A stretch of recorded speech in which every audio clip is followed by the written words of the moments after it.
የእግዚአብሔር ድምፅ ይልና ምድረ በዳም ያናውጣል ይላል። የእግዚአብሔር ድምፅ ይልና የቃዴስን ምድረ በዳ ያናውጣል ይላል። ኢየሱስ ያድናል። ምድረ በዳ ማለት ምንም የሌለበት ስፍራ ነው። ምንም የሌለበት ቦታ ነው። ግን ከድምፁ ጉልበት የተነሳ የእግዚአብሔር ቃል ሲመጣ ምድረ በዳው ራሱ ይናወጣል። ኢየሱስ ያድናል። እስኪ ይህንን ቃል በሉ። የእግዚአብሔር ድምፅ በሉ። ምድረ በዳን ያናውጣል በሉ። የእግዚአብሔር ድምፅ በሉ። የኔን ምድረ በዳ ያናውጣል በሉ።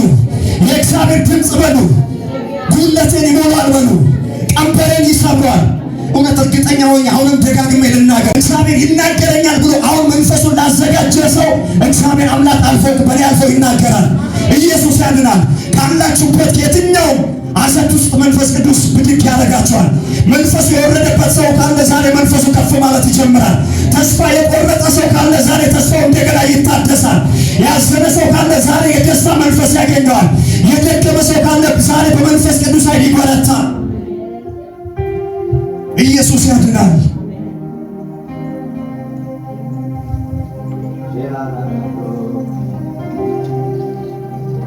ዛሬ እንደዚህ በሚል ርዕስ አገለግላለሁ። የመሸሸ ጊዜ አበቃ በሚል ወይም የመደበቅ ጊዜ አበቃ በሚል ኢየሱስ ጌታ ነው። ወይ ደግሞ ገልብጣችሁ የመገለጥ ጊዜ ደረሰ በሚል ካልሆነም ደግሞ የዜማ ጊዜ ደረሰ ማለት ትችላላችሁ። ኢየሱስ ክርስቶስ ጌታ ነው።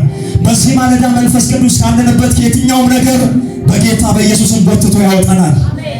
እናንተ ራሳችሁ ካልተቀበላችሁበት እኛ ራሳችን አንዳንድ ሰዎች ታውቃላችሁ ራሳቸውን አይቀበሉትም። የራሳቸውን ነገር ራሱ አይቀበል አይደለም ሌላ ሰው መቀበል ይቅርና ራሳቸውን ይንቃሉ። አንዳንድ ሰዎች በሰው እኮ ማንም ሰው እኮ አይንቃቸው፣ ማንም ሰው ምንም አይላቸውም። ግን ራሳቸውን የማይቀበሉ አገልጋዮች አሉ።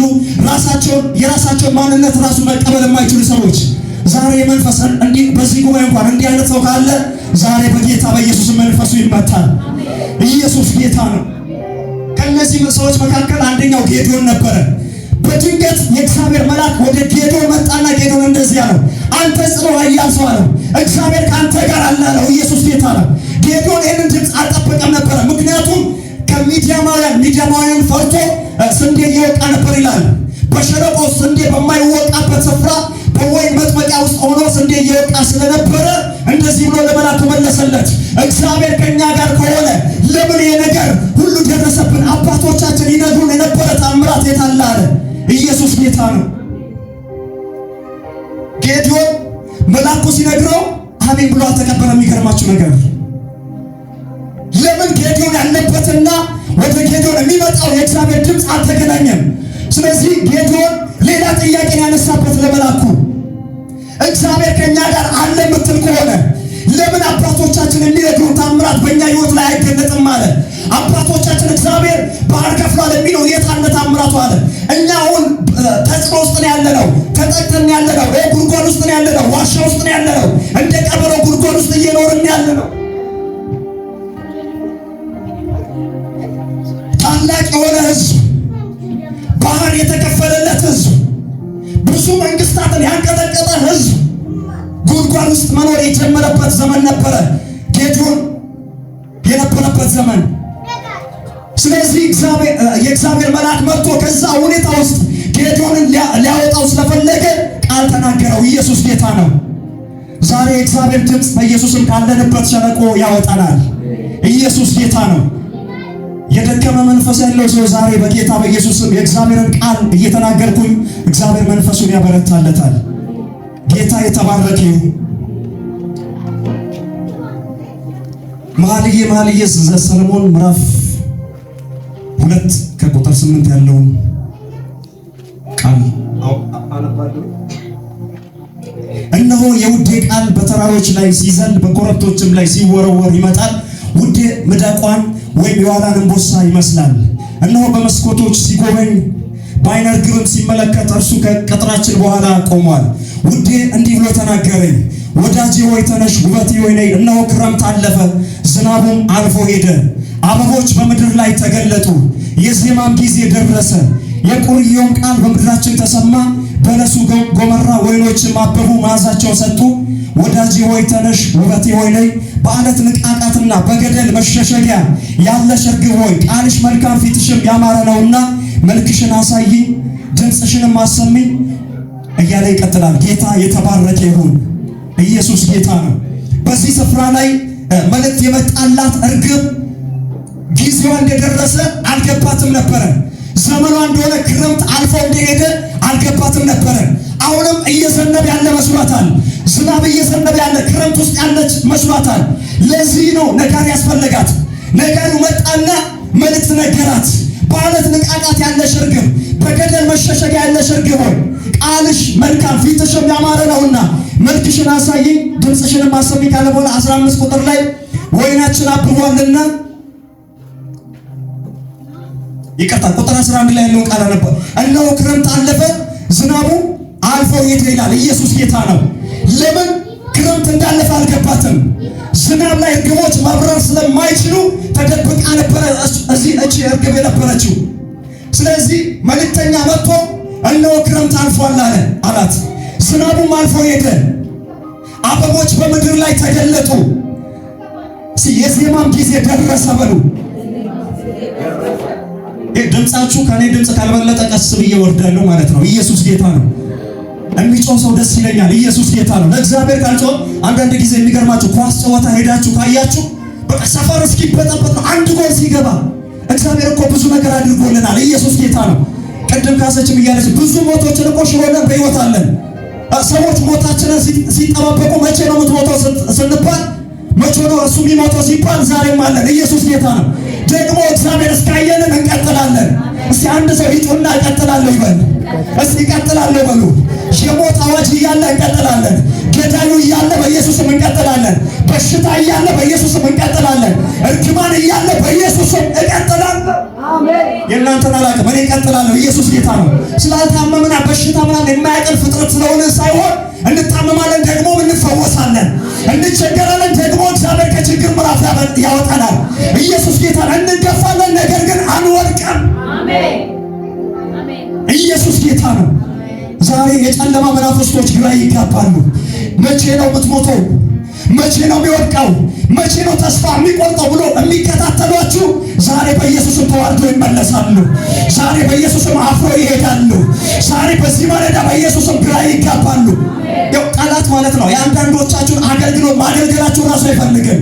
ለመሰላችሁ ለአገልግሎት ስትዘጋጁ፣ ለዝማሬ ስትዘጋጁ፣ ለስብከት ስንዘጋጅ፣ ለጸሎት ለተለያየ ነገር ስንዘጋጅ ያላሰብነውን ነገር መንገዳችን ላይ እንዲመጣ ያልጠበቅነው ነገር ከዛ በፊት ገጥሞ የማያውቀን ነገር እንዲገጥመን ያደርጋል። እግዚአብሔር ግን ይመጣና ገልብጦት ያዘምረናል። ኢየሱስ ጌታ ነው። አዋጁ ሽሮ አቁሞ ያዘምራል። ቀንበሩ ሰብሮ እንድታገለግል ያደርጋል።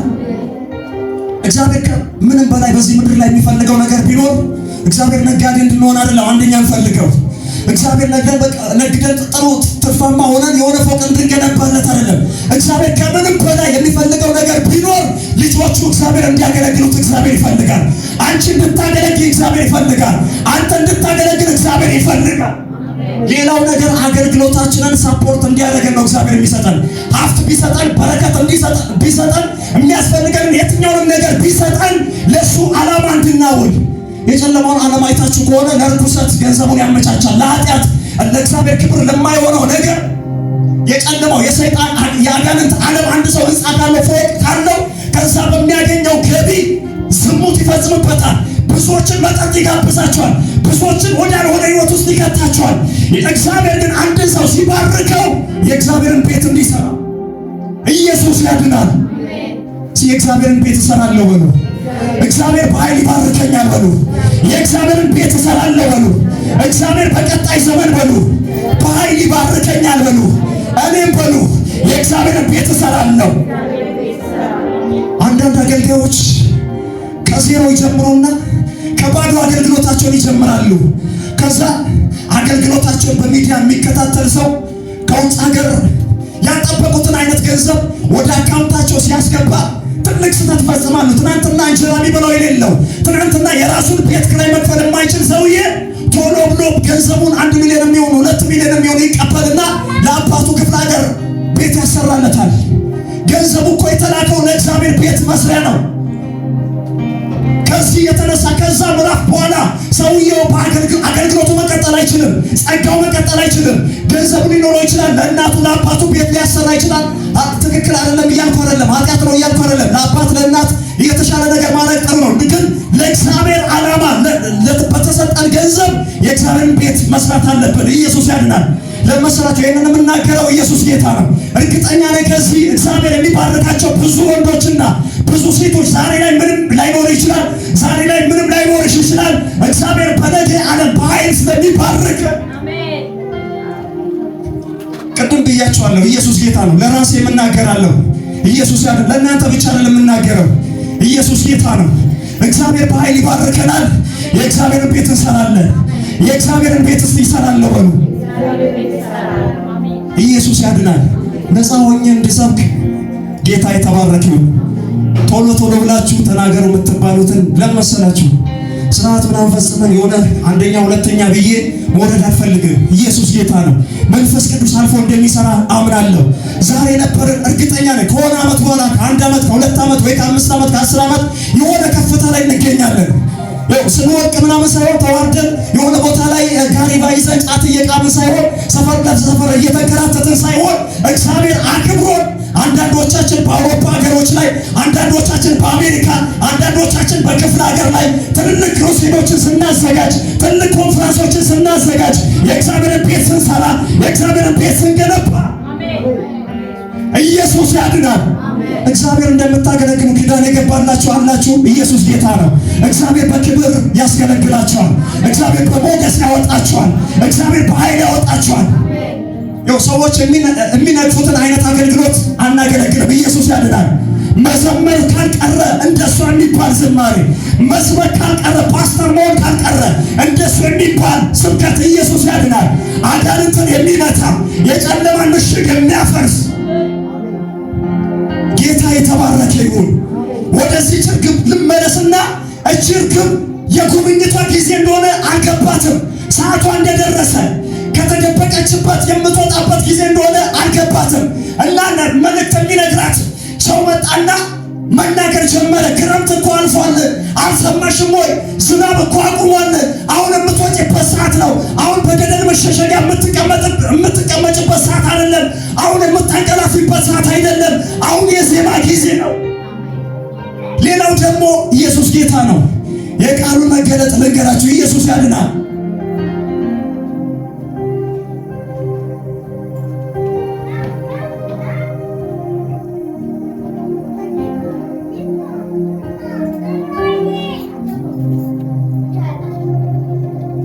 ቁጥር 14 ላይ እንደዚህ ይላል፣ በዓለት ምቃቃትና በገደል መሸሸጊያ ያለሽ ርግብ ሆይ ቃልሽ መልካም ፊትሽም ያማረ ነውና መልክሽን አሳየኝ ድምፅሽንም አሰሚኝ ይላል። እዚህ ጋር ለመሰላችሁ ቃልሽ መልካም ነው ፊትሽም ያማረ የሚለው ምናልባት እቺ ርግብ የተደበቀችው ቃሏ ወይ ደግሞ ድምጿ ወይ ደግሞ መልኳ ችግር እንዳለ አስባ ማለት ላለመታየት ሊሆን ይችላል። ድምጿ ወይ የሚረብሽ መስሏት ሊሆን ይችላል። ስለዚህ መልእክተኛ እንደገና ሌላ መልእክት ነገራት። ቃልሽ መልካም ነው ፊትሽም ያማረ ነው። ስለዚህ መልክሽን አሳይኝና መጨረሻ ላይ ድምፅሽንም አሰሚኝ ይላል። እስኪ ድምፄን አሰማለሁ በሉ። ድምፄን አሰማለሁ በሉ። ጠላት እየሰማ ድምፄን ለእግዚአብሔር ክብር አሰማለሁ በሉ። ኢየሱስ ጌታ ነው። ምናልባት አጠገብ የተቀመጠው ሰው ያንተ ድምፅ ሊረብሸው ይችላል። ምናልባት ለጓደኞቻችን ድምፃችን ላይመቻቸው ይችላል። ለቤተሰቦቻችን፣ ለዘመዶቻችን አገልግሎታችን፣ ሁሉ ነገራችን ላይመቻቸው ይችላል። እግዚአብሔር ግን ድምፃችንን መስማት ይፈልጋል። እግዚአብሔር ግን አገልግሎታችንን ይፈልጋል። እግዚአብሔር ግን መነሳትሽን፣ ክብርሽን ማየት ይፈልጋል። አባት አይታችሁ ከሆነ ልጁ የፈለገ መጥፎ ቢሆን፣ ልጁ የፈለገ አስቸጋሪ ቢሆን የልጁን ውርደት አይጠብቅም። አባት የልጁን ክብር ይፈልጋል፣ ይጠብቃል። ልጅ የሆነ ቀን ቃሚ ራሱ ቢሆን ጠጪ ቢሆን የሆነ ቀን ነፃ ይወጣል ይላል። የሆነ ቀን መጠጡን ያቆማል ይላል። የሆነ ቀን ስካሩን ያቆማል ይላል። የሆነ ቀን ሰው ይሆናል ይላል። ለምን? አባት ስለሆነ። አንዳንድ ጊዜ ቢያንዱ ራሱ አስረው ቤታቸው ውስጥ ያስቀምጣሉ። አንዳንድ ሰዎች ከሁኔታዎች ከጭንቀት የተነሳ ወደ እብደት ዓለም ራሱ ቢገቡ አንተ ልትሸሸው ትችላለህ። ስታየው ምናምን ልትሮጥ ትችላለህ። አንድ በዚህ ጋር ድንጋይ ይዞ ከመጣ አንተ በዚህ ልትሮጥ ትችላለህ። አባት ግን ይዞት ቤቱ ያስገባዋል። አስሮት ቤቱ ቁጭ ያደርጋል። ለምን ቢያድም ልጁ ነው። ኢየሱስ ጌታ ነው። ጌታ የተባረከ ይሁን። በእኛ ዘመን ላይ ደግሞ መንከራተት፣ እብደት፣ ሐዘን ሳይሆን የሰማይ አባት የክብር አምላክ ስለሆነ ወደ ክብር ምዕራፍ ያስገባናል። ወደ ሞገስ ምዕራፍ ያስገባናል። ያልተጠበቁት ሰዎች በኢየሱስም ይነሳሉ። በክብር ተቀብተው በኢየሱስም ይነሳሉ። ሲነሳሉ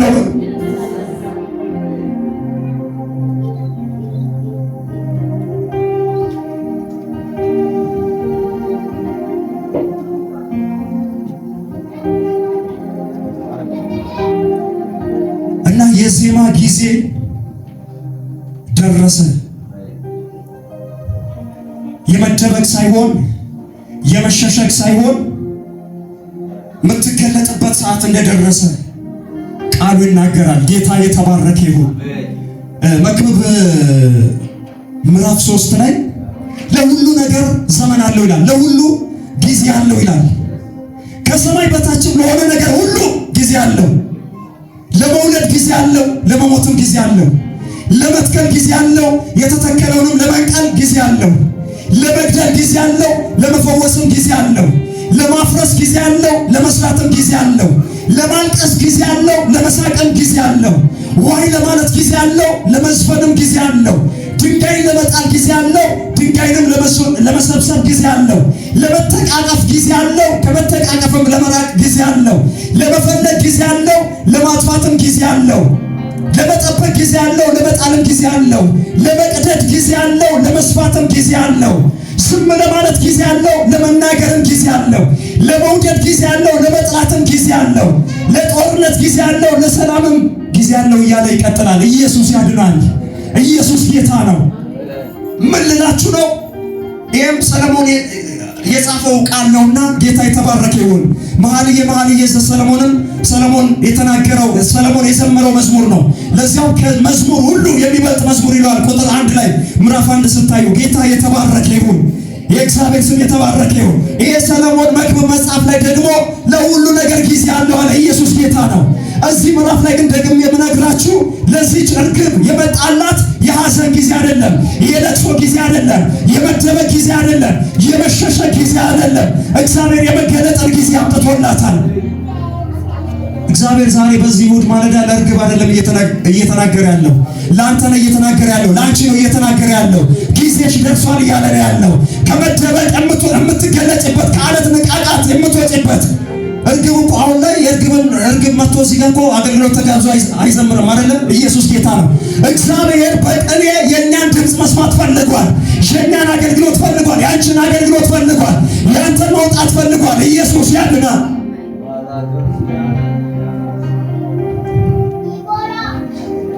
እግዚአብሔር የሚገርማቸው አንዳንድ ጊዜ ሰዎችን ይደብቃቸዋል። ለዓመታት አንዳንድ ጊዜ ይሰውራቸዋል። ከዚህም እግዚአብሔር ከደበቃቸው ሰዎች መሃል አንዱ ኤልያስ ነበረ። እዚህ ክፍሉን እንመለከታለን። ኢየሱስ ጌታ ነው። አንደኛ ነገሥት ምዕራፍ 17 ቁጥር 2 እስከ 6 ያለውን አነባለሁ። እንደዚህ ይላል።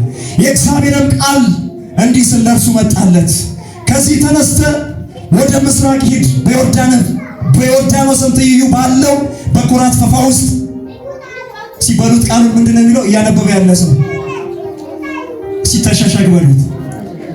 ኢየሱስ ጌታ ነው። እግዚአብሔር ምንድነው ያለው? ተሸሸግ። ለካ እግዚአብሔር የሚሸሽግበትም ጊዜ አለ። እግዚአብሔር ተሸሸግ፣ ተደበቅ የሚልበትም ጊዜ አለ። ብዙ ሰዎች የሚጎዱት እንዴት ነው ካላችሁ፣ ብዙ የኛም ችግር የኛም በዚህ ዘመንም ያለው ችግር እግዚአብሔር ተደበቁ ሲለን እንገለጣለን። እግዚአብሔር ተገለጡ ሲለን ደግሞ እንደበቃለን፣ እንሸሸጋለን። ኢየሱስ ጌታ ነው። ነገር ግን አንድ ሰው ውጤታማ መሆን የሚችለው በእግዚአብሔር ጊዜ ሲገለጥ ነው። በእግዚአብሔር ጊዜ ሲወጣ ነው። ምናልባት በራሳችሁ ጊዜ ላይ ወጣችሁ ነገ ላይ እግዚአብሔር ዛሬ የሰጠሽን ነገር ነገ ላይ ሰጥሽ ይችላል። ዛሬ ባለሽበት ነገ ላትገኝ ትችላለሽ። ለዚህ ደግሞ ብዙ ሰዎች ምስክሮች ናቸው። እግዚአብሔር የሚገርም ጸጋ፣ የዝማሬ ጸጋ፣ የአገልግሎት የጸሎት ስፍራ ሰጥቷቸው ማስተናገድ ባለባቸው ልክ አገልግሎት ሲባሉ አይ እኔማ ተርቤ አላገለግልም እያሉ፣ እኔማ እንደዚህ እየተቸገርኩኝ መጀመሪያ እግዚአብሔር ገንዘብ ይስጠኝ እያሉ ብዙዎች ጸጋቸው ጥለዋል። ብዙዎች ምን ይሰጣል። የሥራ በር ተዘግቶማ አላገለግልም፣ እየተራብኩማ አላገለግልም። አንዳንዱ እንደዚህ አይነት ልብስ ለብሼ እግዚአብሔር አዲስ ነገር ካልሰጠኝ፣ እኔ ብዙ ሰዎች ሰምቼ አውቃለሁ። እግዚአብሔር እንዳገለግለው ቢፈልግ ከሆነ እግዚአብሔር የሰጠንን ታይም መጠቀም አለብን። እግዚአብሔር እድል ሲሰጥሽ፣ እግዚአብሔር እድል ሲሰጥ ሁሉም እኮ የሚያስፈልገውን ነገር በጊዜው እኮ እግዚአብሔር ይሰጠናል። አስፈላጊ ነው ብሎ ለአንተ በሚያምንበት ሰዓት፣ አስፈላጊ ነው ብሎ ለአንቺ በሚያምንበት ሰዓት እግዚአብሔር ይሰጠናል። ነገር ግን እግዚአብሔር በሰጠን ታይም ላይ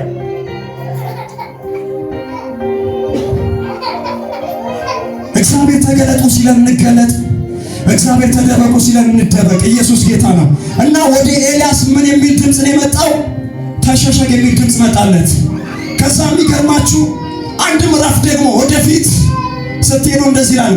ምዕራፍ 18 ቁጥር 1 ጀምሮ እንደዚህ ይላል። ከብዙ ቀንም በኋላ በሶስተኛው ዓመት ሂድ ለአካብ ተገለጥ፣ በምድርም ላይ ዝናብ እሰጣለሁ የሚል የእግዚአብሔር ቃል ወደ ኤልያስ መጣ። ኢየሱስ ጌታ ነው። ምን የሚል ድምፅ መጣ? ተገለጥ የሚል።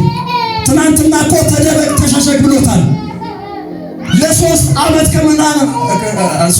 ዓመት ያክል ለአንድ ነቢይ አስቡ። መደበቅ ማለት መሸሸግ ማለት ከባድ ነው። ምክንያቱም አንድ ሰው የሚበላው የሚጠጣው ሲንቀሳቀስ ነው፣ ሲሰራ ነው፣ አገልጋይ ከሆነ ሲያገለግል ነው። ነገር ግን እነዚያን ወራት እነዚያን ዓመታቶችን በሙሉ እግዚአብሔር እንዳትገለጥ አለው፣ እግዚአብሔር እንዳትወጣ አለው፣ እግዚአብሔር ተደብቀ ተቀመጥ አለው። ያው እግዚአብሔር ደግሞ ተሸሸግ ያለው እግዚአብሔር ደግሞ ከ3 ዓመት በኋላ መጣና ሂድና ለአካብ ተገለጥ አለው። ኢየሱስ ጌታ ነው። ሲገለጣለሁ በሉ፣ እገለጣለሁ በሉ። የሚገለጥበት ጊዜ ደርሷል በሉ።